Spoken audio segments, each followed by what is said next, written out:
Are you tired of people being mean to you and disguising it as love? Yeah, me too. My name is Lynn. I'm the survivor of a blood clot in my brain that almost killed me 2 days after my wedding. And I am a widow.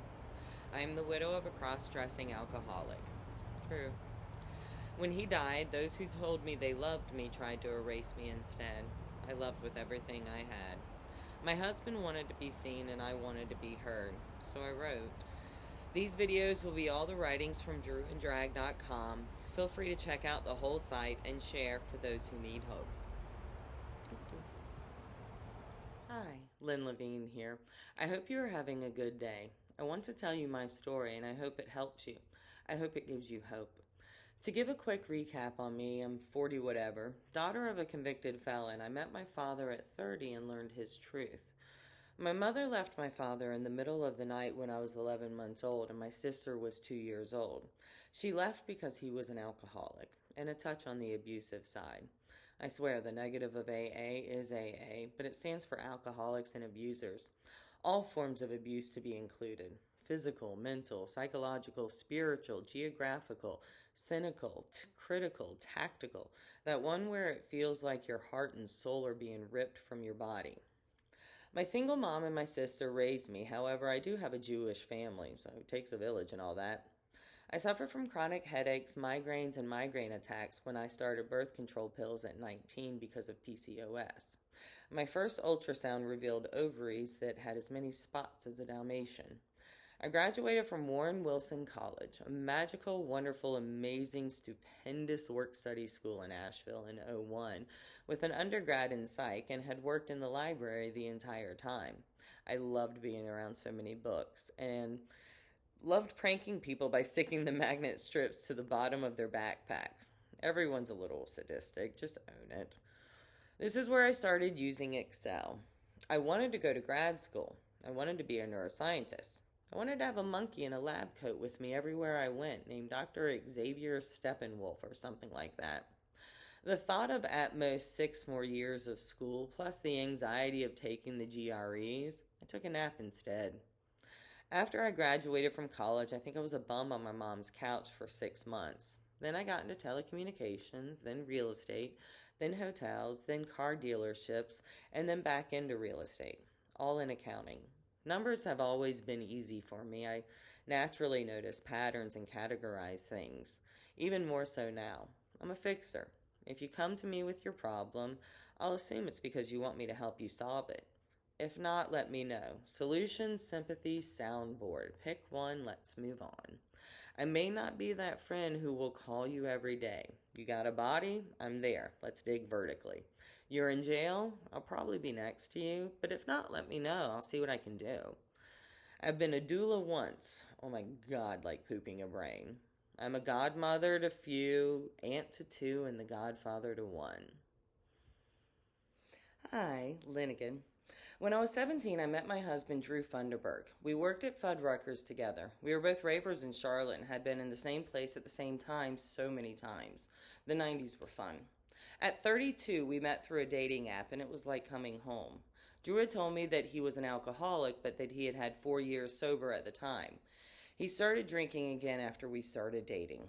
We moved in together a month after we met, and that first year in the apartment was when I truly discovered how bad Drew's drinking was. I never could have predicted how bad it would get. That was his first time that he had lost his job. I remember coming home early one day and him being home. I surprised him and he admitted to drinking and showed me how he hid the vodka bottles in the storage room on the balcony. I crumbled to the floor in tears. It broke me a little bit. I didn't leave. From the apartment, we moved into our home. We picked out our house together as a couple, and I handled all the loan stuff. I worked with our lender to get everything done. We purchased the house with a down payment, which Drew had told me was his inheritance from his grandfather. That first year in the house, we had fun. We fell deeper in love. Drew was such a sap. Our first Christmas together, he gave me black diamond earrings. The second year was the black diamond necklace. And on our third Christmas together, he proposed with a black diamond engagement ring. He had gotten it the night before because he was wrestling between two choices. When Drew made decisions, he would take his time. He would research and then decide at the very last minute. I went with him once to Best Buy to buy a TV. Just once. Never again. So after all the presents were opened and there was a sea of torn wrapping paper, he says, "I think there is one more thing in your stocking." It was the ring, and he proposed to me and promised me to be a better man and give me a better life. I instantly thought of Sookie's reaction in Gilmore Girls and asked, "Are you pregnant?" I said yes. Hi, Lynn here. During the month before our wedding, I'd been having headaches. I honestly assumed it was wedding stress and Drew's mother's fault. I powered through. The 2 weeks before the wedding, my sister was coming over every day to help because in the afternoon the headaches were so bad I couldn't do anything. My sister did everything. Decorated the backyard, fixed my dress so it would pin up. She is a superhero. The wedding was sweet. Drew and I walked down the aisle to the Star Wars theme song. We got married in our backyard. The wedding cake was also Star Wars, but elegant. No Death Star. We had amazing musicians, friends of ours, play our wedding, and they even learned Drew and I's song, Mana Mana by Cake, also from Sesame Street. Drew helped me go to the bathroom with the wedding dress on, which meant he pulled it from the back and draped it over my head and took a picture. We had called a truce on pranking each other. I had warned him early on in our relationship that if I had ever gone to the bathroom in the middle of the night and the seat is up and my butt touches that freezing cold porcelain and gets slightly tickled by water, I would retaliate. Well, it happened. A few days later, he was taking an afternoon nap and he had his feet on me. And I had the nail stickers, the ones that last for 3 weeks. Well, they had hearts, and it was summer in the South, which meant flip-flops. I got most of them done before he woke up and wore them for about a week before he scraped them off with a knife. He then poured flour on me in the shower. There were others, but those are some examples. Then he asked to call a truce. I asked why, and he asked, "What are you doing?" I said, "Googling how to buy a helium tank." He asked why. I said, "To slowly fill the cab of your truck throughout the day and keep calling you to listen to your voice sound squeakier and squeakier. Do you think helium is flammable?" His response, "That's why I want a truce." So the prank stopped. 2 days after our wedding, I woke up at 6 a.m. that morning. Drew asked me what I was doing. I said I was looking for my sunglasses. I said this because I couldn't remember the word for glasses, but could remember sunglasses. Drew said, "I think we should go to the hospital." I said, "Okay." We got to the ER and went back quickly. The doctor was asking me how long I had been having these headaches, and I just looked at Drew. I had no words. I couldn't remember any words. And then I blacked out. I was told by the doctors that I was ripping the IVs out of my arms and by my mother-in-law that my breasts were all out. When I woke up, I was told that I had a blood clot in my brain caused by birth control pills. Damn, really? I went through 6 months of treatments and got a clean bill of health. However, I was told that once you have one blood clot, you're 50% more likely to get another one and I could end up being on blood thinners for the rest of my life, assuming that I lived through a second one. Hi, Lynn here. Those next few years, Drew was off and on. At one point, he had 4 months clean. This was the most time he was sober during our relationship. He then had a drink on his birthday, and that was it. I had a 401k and took $5K out to send him to rehab. He lasted 3 days. A few years later, I developed adenomyosis, not adenomyosis, adenomyosis. I don't know meiosis. Yeah, let's go with that. Cannot pronounce that word. This was described to me as when your uterine lining sheds but somehow replenishes at the same time. Like half goes out and half stays in. This meant clotting. I clotted for 5 months. I had about 10 to 15 clots a day. My doctor explained to me that the pain I was feeling was because basically each clot felt like a miscarriage. From this point, the doctor had 3 options. Hormone therapy, which he couldn't do for me. The blood clot in my brain meant I was now labeled as being allergic to synthetic estrogen. A DNC, which he said would get rid of the clotting but not the pain, so no. And hysterectomy. I chose the hysterectomy. Wish I could have gotten it sooner. Unfortunately, I was denied when I asked in my 30s. I had said, please, these organs are trying to kill me. I was right. During my healing, Drew had forgotten to make a payment on my car for 3 months, and so it got repossessed. He actually had made a payment the day before they repossessed it. So I went back to my 401k, but at this point I had changed jobs, so my only option was to empty it to get my car back. I did, and Drew didn't go back to work. My husband really never had steady employment during our marriage. I did. My husband relied on his parents to continue cleaning up his messes. They did. When Drew lied to me about making mortgage payments during COVID, turned out we were 14 months behind. He went to his parents first before telling me about it, then told me about it, and his parents cleaned it up. Okay, I see you. Hi, Lynn again. My husband's mental health started going really downhill after that. I cannot explain how many demons my husband had, how many times he wrestled with his identity. During our time, when he would get angry, most of the time it was about his parents. He would say the same stories on repeat about them. So the stories weren't all bad. I mean, don't get me wrong, I couldn't imagine what it was like to grow up like that, to not have real love and be taught that pride trumps all. I loved him in the way that he needed to be loved, even when it meant crossing my own boundaries. And my husband was so proud. He would refuse to get mental help because he wanted to fix himself. I used to tell him, your brain is broken. You can't fix a broken organ with a broken organ. And Drew was so stubborn, and despite it all, I loved him, and I was never going to leave, despite his mother telling me I should have. My husband My husband lost his battle from alcoholism in July of 2023. And yes, when someone dies from alcoholism, it is not pretty and so hard. Nobody came to our house for the last 6 months that Drew was alive. He made sure of it. Even his parents didn't come over. Now let me explain. There is so much that I have learned since his passing. For instance, he never had 4 years sober. In fact, I found emails from his mother 6 months prior to us meeting about how his drinking was a problem, and even found a video where he admitted to only having 6 months sober when we met. I talked to the pawn store guy that he sold his wedding ring to. It was gone. That was a hard one.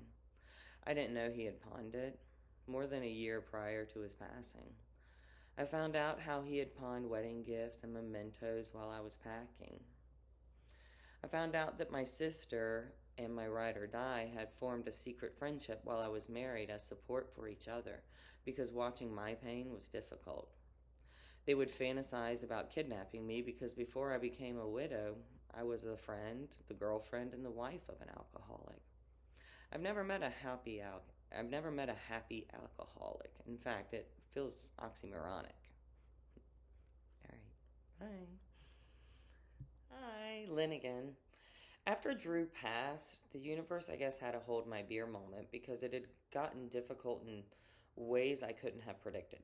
My sister and my ride or die were the first to see the condition of the house and what it was like in the world I lived in. The cat poop covered the kitchen floor, all the beer cans in so many hiding places. I kept finding more while I was packing and in the oddest and most hidden of places. We had 4 attics. My 17-year-old nephew was the one that had to roll the recycling bin out with it filled to the brim with beer cans.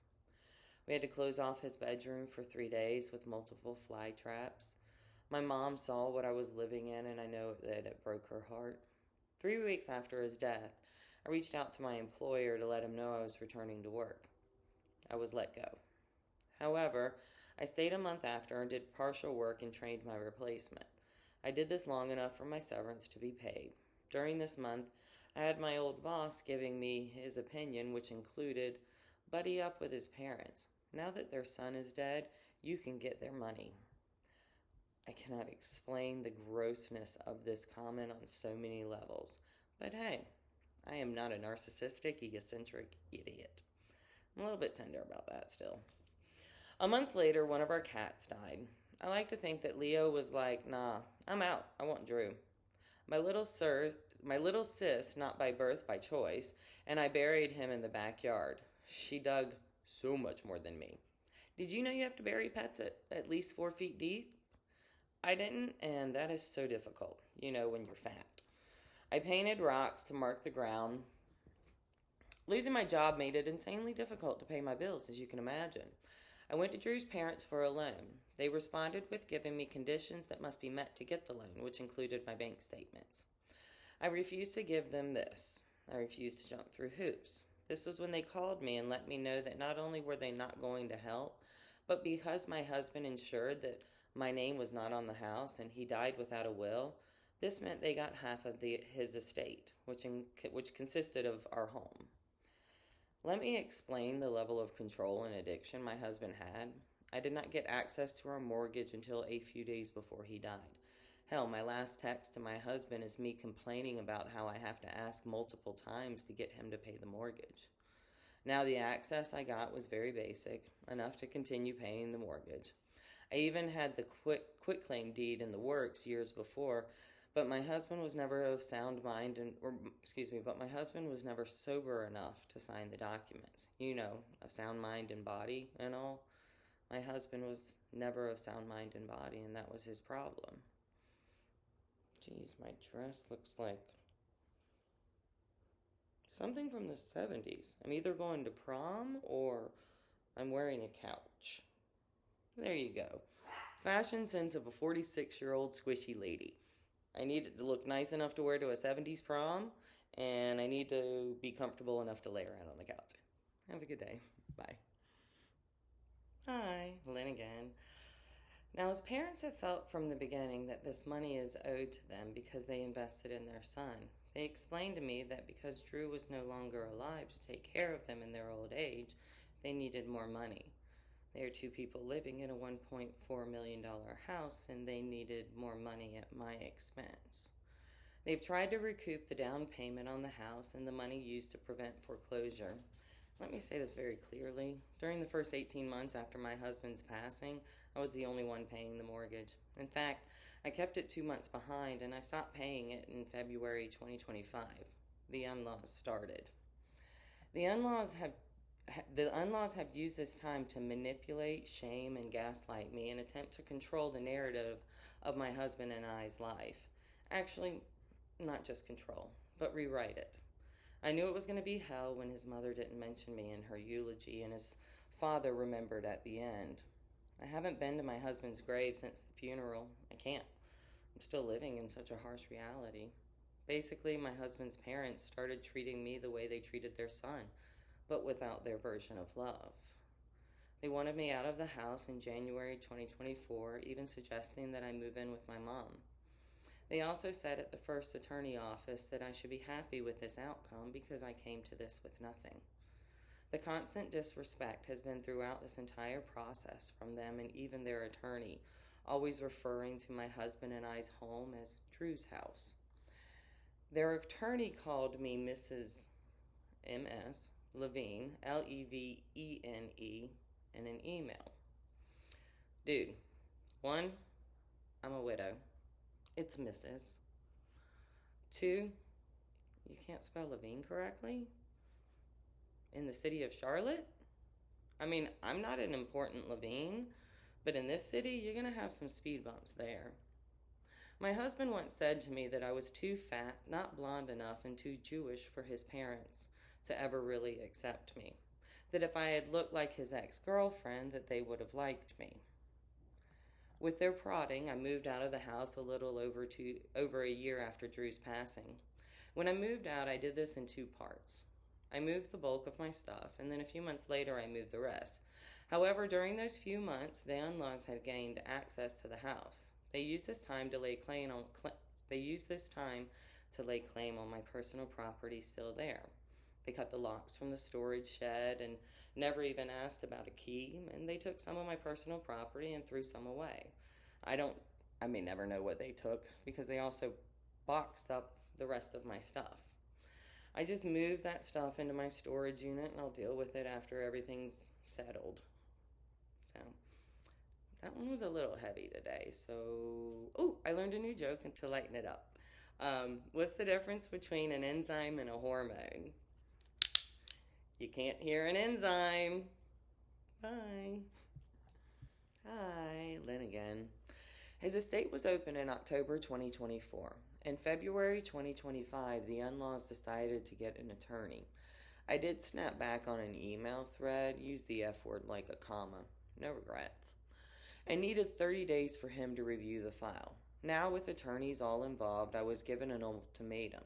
They did not want to list the house. They found an investor and they have an offer.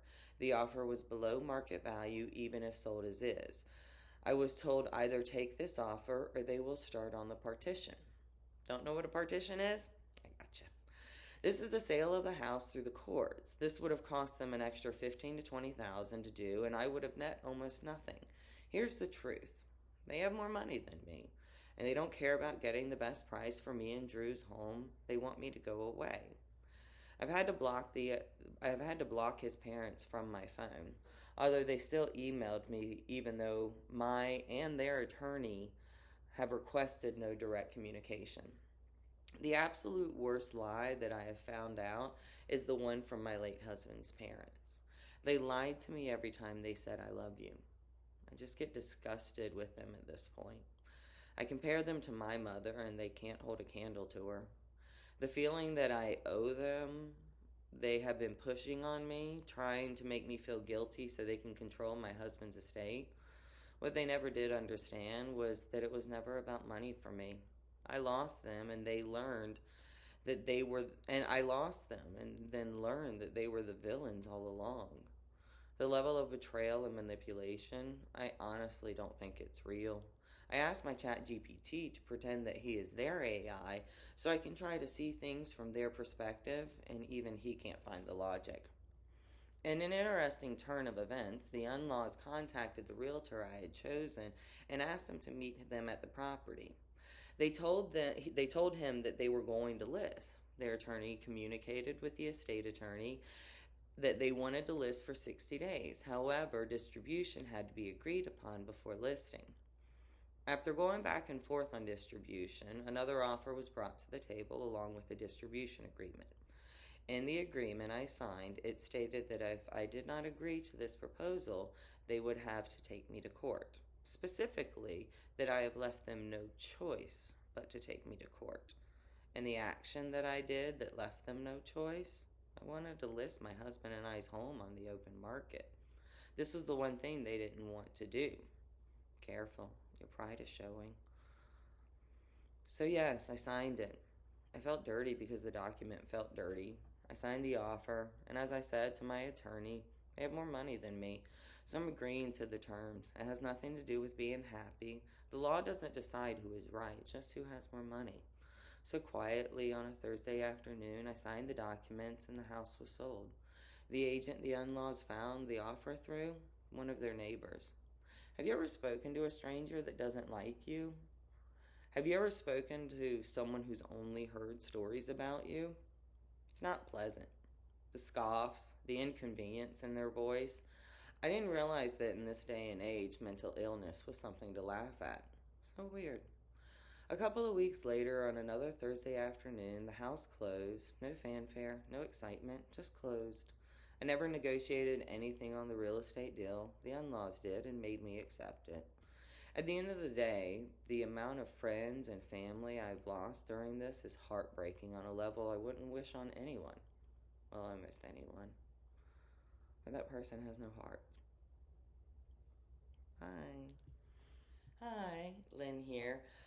Before we get started on this paragraph, I have to say it was probably one of the easiest paragraphs to write through this entire document. And we're actually lucky that it's not 27 pages long.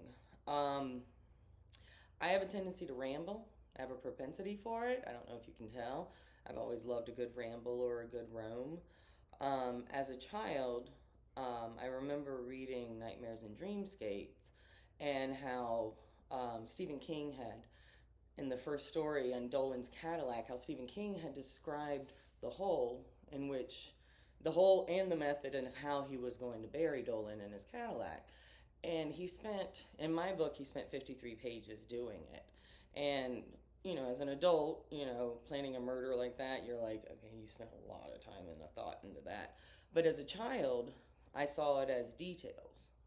I love the details. I've always lived in the details. I watch the details. So this is all about Drew, and I could easily just explain so many more details. So, all right. Sorry. One day Drew popped up as a friend suggestion on my Facebook from one of his many accounts, and I saw his picture. I hugged and kissed my phone because despite it all, I miss my husband. I miss so much. I miss his laughter. The way that he would shut his eyes with his mouth open and silently laugh. I miss his stupid jokes. I still giggle at the time when a rainbow was coming through the dining room and he jumps on a chair, pulls down the front of his pants, and goes, "Taste the rainbow."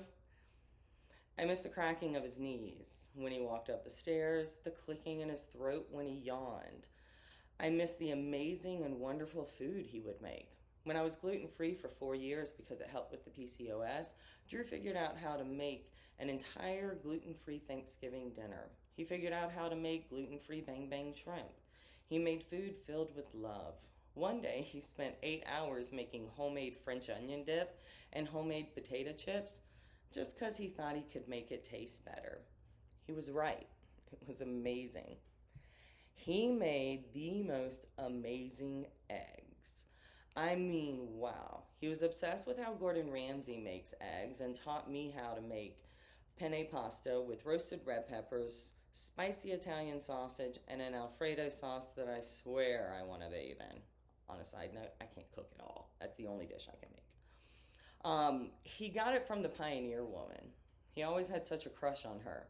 So cute. I would tease him about it. "Oh, you watching my replacement?" Or "How's your girlfriend today?" I miss Drew's ability to perform the mystery of chess boxing in any inebriated state. He knew all the parts, all the words, the whole song, and didn't pass out during his performance. That man had some powerful lungs. I miss our inside jokes and the way we would reference the most random movie quotes. Our favorites were mostly from Aliens and "Not Like This" from The Matrix. I miss our secret handshake. It was so long, so convoluted, so nerdy. At one point, we actually said one ring to rule them all. We practiced it so much so that we could do it nonchalantly. We thought we were cool and we weren't.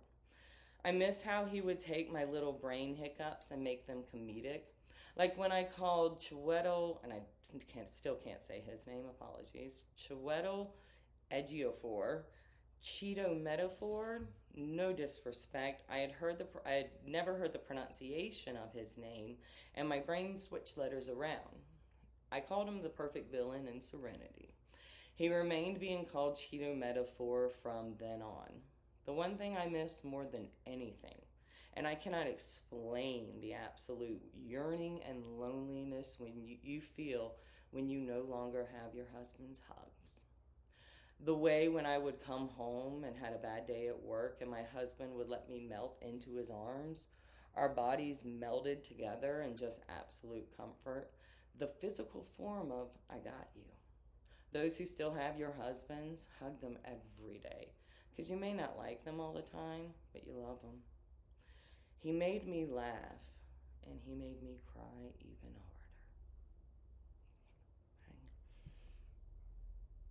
harder. Hi, Lynn here. So here is my truth. I am the widow of a cross-dressing alcoholic. My husband used to say, "I hate that I make an ugly woman. I just want to be seen." So at the end of the day, to honor my husband, I want him to be seen. I did love all his parts, even if I didn't like him all the time. As for me, I went into business for myself. I just couldn't imagine trying to go to an interview and to convince someone that I was happy to be there, that I wanted to be there.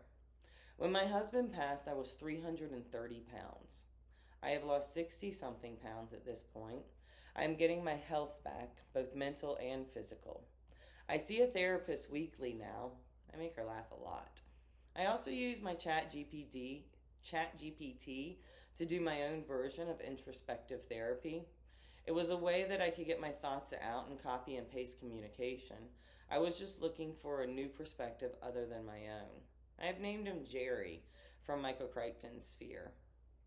I have some real bad PTSD with candy coated triggers. The thing I didn't realize about the PTSD is also the survivor's guilt. The one thing that has helped me is allowing myself to heal. This is a hard thing to do, but once you get there, the healing from PTSD is so weird. I get what I call rememories. They are memories I once had but lost from the blood clot, the hell, whatever. They've started to come back. For instance, I was riding in the car with Banana, my mom, and I drove through a yellow light. Without thinking, I kissed my fingertips and touched the ceiling of the car. I looked at my mom and said, WTF, but the unabbreviated version. Guess I needed a little luck. A word that has now entered my vocabulary is enough. This is hard because it has two meanings. One, I have had enough, and two, I am enough. The second one has been difficult for me to accept. Have a good one. Bye. Hi, Lynn here. One of my best friends said to me recently, Lynn, you dove into your grief. You dove headfirst in it. I did. I was alone. Not truly, but my husband's family, my work family, all gone in a matter of months. And my grief was all I had. I struggle with agoraphobia, but am taking steps to going back out in the world. I am also healing from what my ride or die calls being in a cult of one. Sometimes that is what marriage can be like. I have damage to my left ear. It becomes staticky with certain pitches and volumes. Yes, this was the side that was always facing my husband's mouth. And my doctors say it is more than likely going to stay. I'm still able to sing though, and that gives me therapy, along with actual therapy. I have a touch of the old plantar fasciitis now, like my husband did. Like a little poke every now and then from him. The doctor says it most likely won't get worse, so I'll take it. I'm covered in scars, both physical and mental. I used to always have my arms covered. I don't now. My shame has gone away. I'm not ashamed of my husband. I'm not ashamed of our marriage. I did the best I could loving him. My marriage didn't fail. My husband lost his battle with alcoholism and depression. One day I hope to not be on the anxiety meds. I will say one thing. I have no regrets with my husband. I loved him fully, and that's just it with marriage. That is what I signed up for. I signed up for better or worse and till death do us part. And I take comfort in the fact that the last thing my husband heard me say to him while he was conscious was, I love you, Drew. For me, I've always lived by hope. Hope has always driven me. Unfortunately, the downside of hope is disappointment, and that I am familiar with. But I still hope. I hope for people to be nice and considerate. Since Drew's passing, I see cardinals everywhere. It's sweet. Our home cardinal, his name is Cardi B. His wife is Cardi A. And the kids are just Cardi C, D, just made it easier. Apologize if that sounds offensive. It's meant to be comedic. The hummingbird's name is Clive. The brown towhee is Tui. My ride or die and I are thinking about becoming bird watchers. Get one of those books where you check off the birds. I don't know, what is that? Bird watching bingo? So, bye. Hi. Lynn here. One thing that did happen was 2 months before Drew passed, I rescued a Maltese who was on his way to be surrendered. His previous owner had gotten her dream job. Good for her. I had called Drew and said, so I got a dog. And his response was, no, you didn't. Well, I did. And I brought him home, and Drew spent the entire first night talking about how cute the dog was, all the while he was flipping me off. So in comes Boogie. This is Boogie. His full name is Boogie Woogie Wonderland of Company B. Not that he knows it. Boogie is deaf. Completely deaf. He does a lot of signs though. He's got sit. He's got I love you.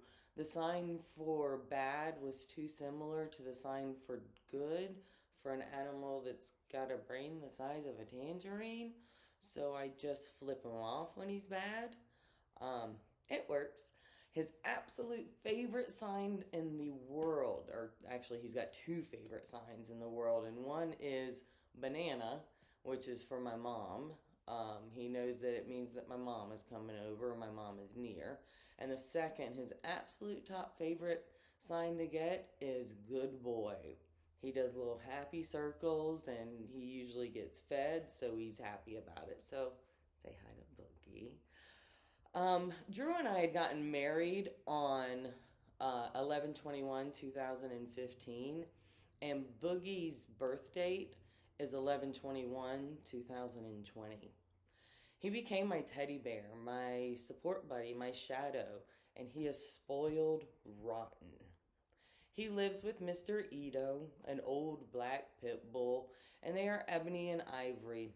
I told my ride or die that on Halloween we should dress up in all red with hats made out of newspaper and walk the dogs. We would be the joke, what's black and white and red all over. Me, I'm still hoping to get one of those inflatable T-Rex suits.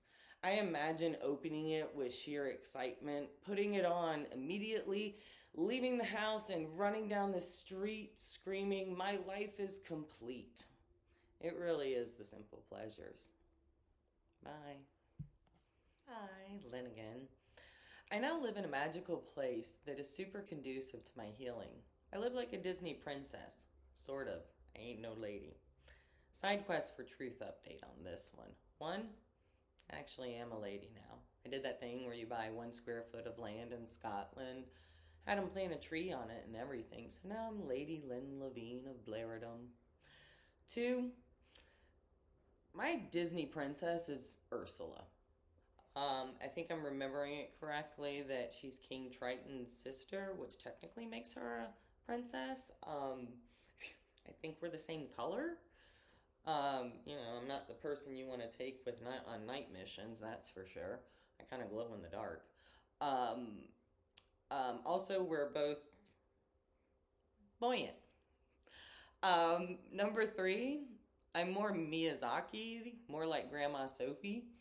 I can tell you, I constantly quote the, I'm hate getting old. I'm older than ever, or I hate getting old. I'm fatter than ever, but the wind blows right through me. And during wintertime, I constantly quote, "Oh, my shawl."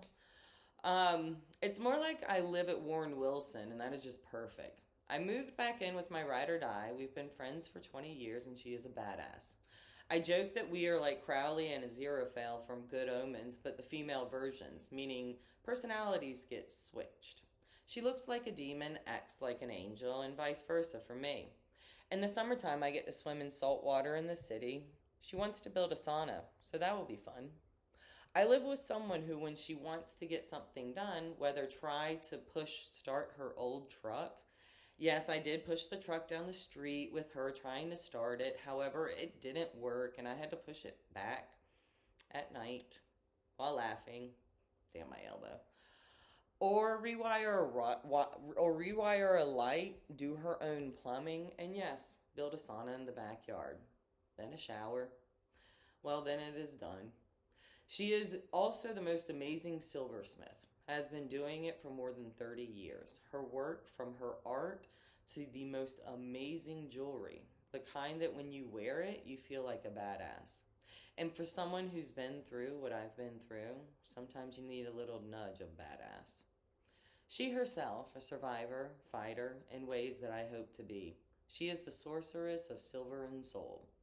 I live with someone that I admire and look up to, but appreciates my weirdness and individuality. It is something I'm getting used to, relearning how to be me. Also shaping out my new normal. I knew my future. It was planned, scripted. In what felt like an instant, everything changed. I'm a new person, or learning who I will be now. I know she likes walks. Boogie and I walk a lot.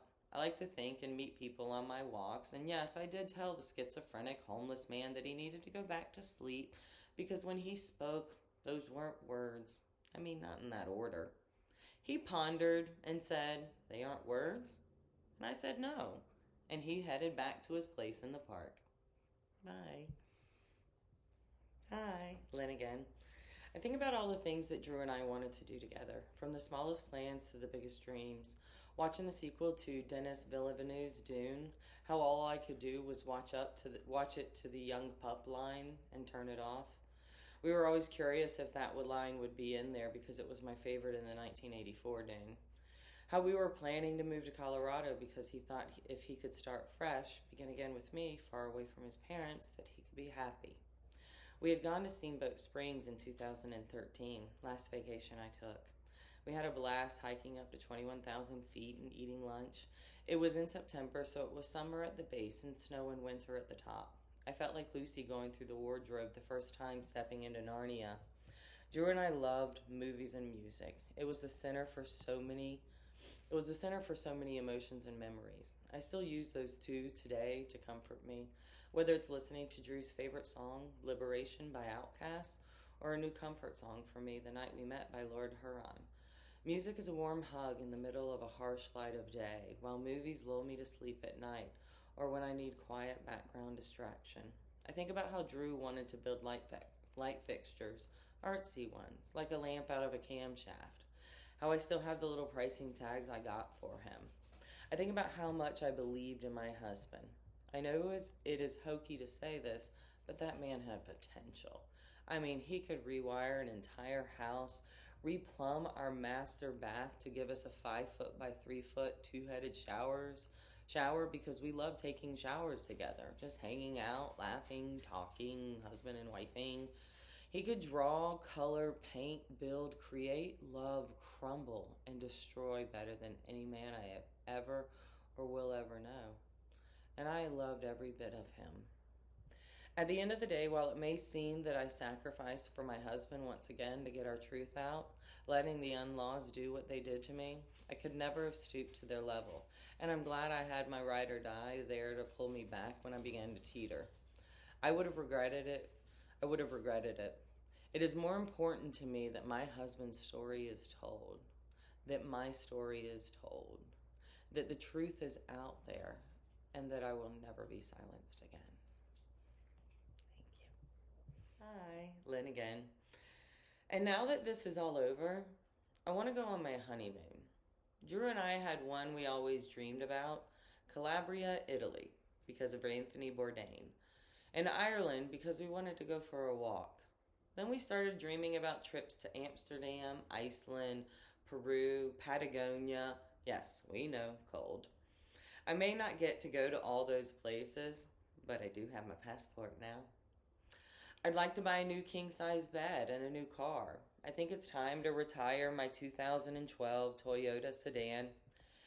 And by retire, I mean reenact that Office Space scene and take the car to a field with baseball bats and Ghetto Boys playing.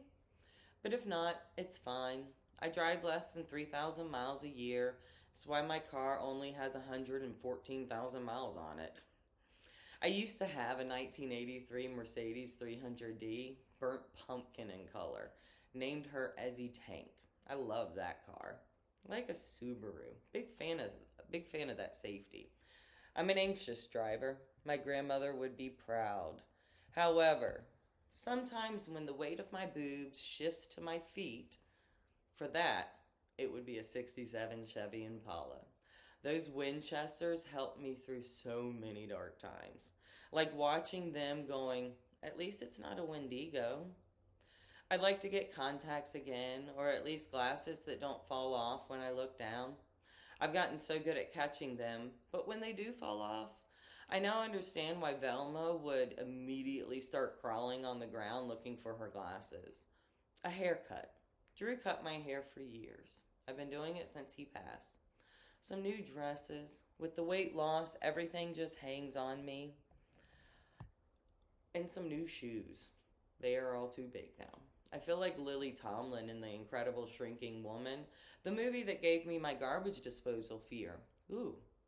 I'd love to get electrolysis on my face. I hate having to shave it every day.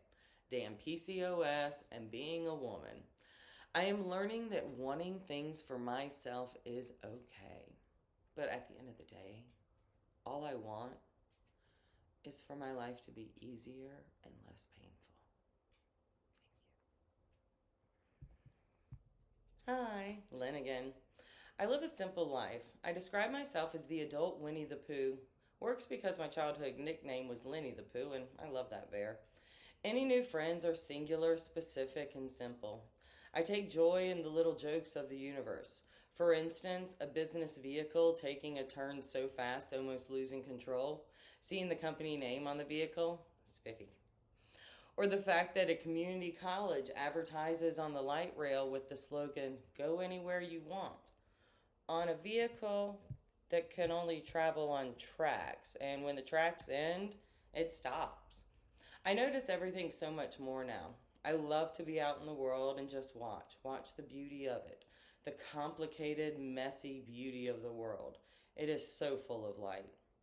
I know there will be more naps in my future. Totally want to make nap dates a thing.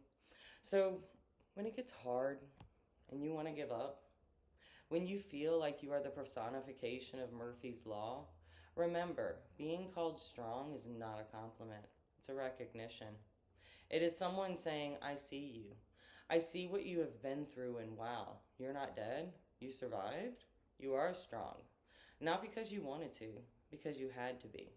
I know. I understand. I see you, and I love you." I loved my husband fully, and that love doesn't just disappear. So if you need a little bit, a little love, a little hope, it's yours. I love you exactly as you are. Chin up, tits out. I love you, Drew. Always have, always will. I miss you every day. This is the end of my narrative. There is more to come, so much more. But I feel like I should say, and that concludes side A of the story. Please flip the cassette to side B to continue. Thank you. Bye.